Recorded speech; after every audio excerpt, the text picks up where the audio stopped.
Hi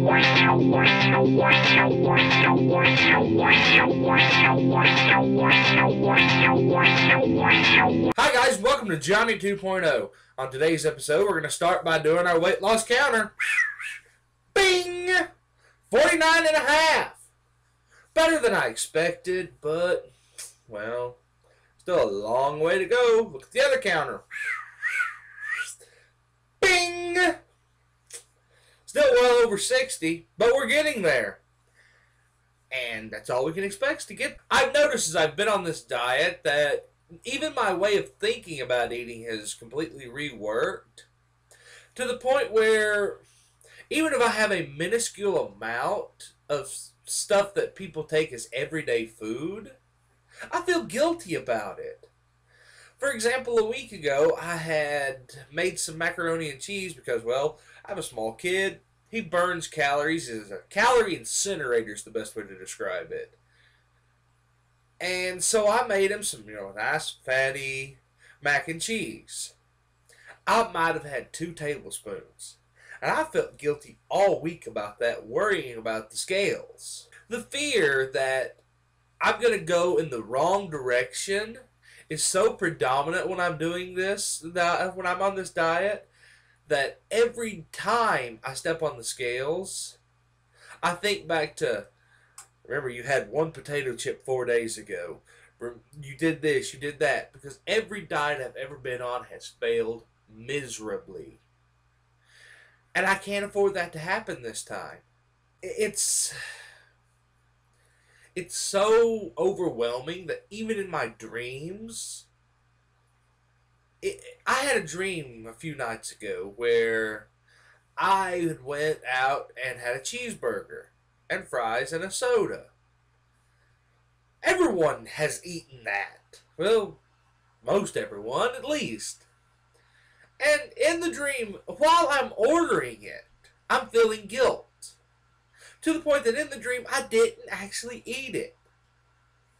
Like, I smelled it, and I remember in my dream salivating over it. And then just, that was the end.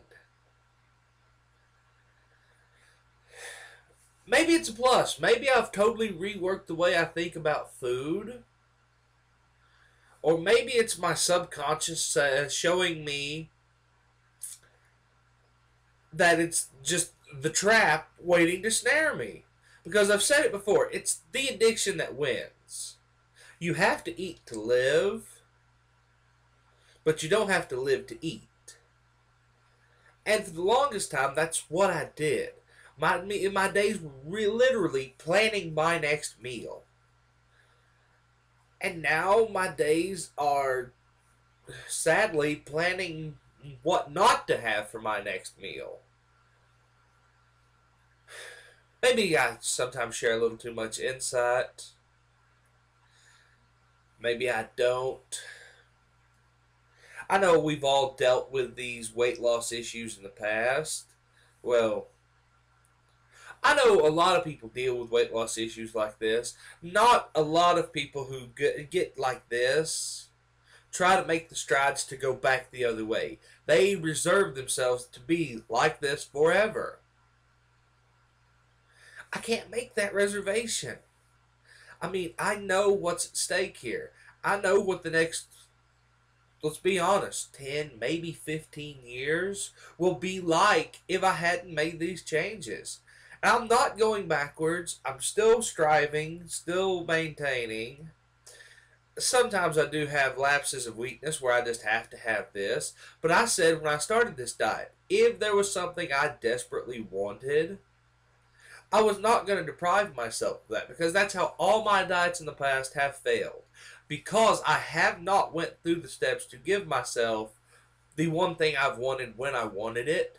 So I waited, and I waited, and I waited, and I waited. And then instead of having 1 slice of pizza, I'd eat 2 whole pizzas.